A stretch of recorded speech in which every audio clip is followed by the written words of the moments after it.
Nag-inis pala doon. Ito. Nag-inis ako. Ito si Joanna. Luther siya. Ito si Rachel. W. Whatever siya. Diyan. Diyan. Ito, and then, Luther lang at saka W. Whatever at saka Luther.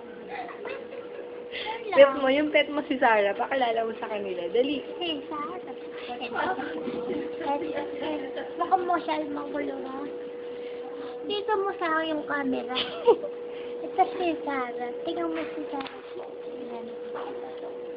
Balik mo na. Si Sarah ito. Bakit bang pangalan niya Sarah? Kasi ganito. Meron kami yung pet sa bahay. Dalawa. Dog. Yung isa nasa labas lang kasi napakaharot. Pinasali siya dito. Kumama. Si Sarah yun. Ang pangalan ng Sarah. Tapos may partner siya, boy na pet din. Nandun sa bahay lagi. Ayaw nung mapas. Nanganganiri. Ayaw ko nga sa kanya. Pumapunta sa kwarto lang. Galitin nga yun eh.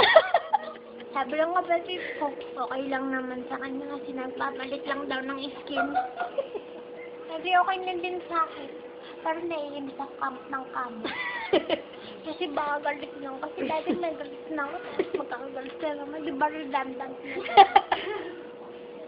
Yun lang. Yun yung kanta ko kay Sarah at kay John Roy. May boyfriend ka na ba? Wala pa po. Bakit wala kang boyfriend? Pinastes ko na. Siya gusto. Bakit naman? Hindi pogi siya. Ay, ayaw mo sa pogi. Ayaw, gusto ko pangit. Pero maganda ako. Mga sabi niya. Bakit naman? Bakit pangit na yun? Maganda ba tingin mo sa sarili mo? Hindi. Mas maganda sa akin sa Rachel. Yung pangit yun, loko pangit. Bad salit, no? Sige, magbabay ka na sa kanila. Bye-bye. Tapos ako lalo na sa inyo kay Sarah.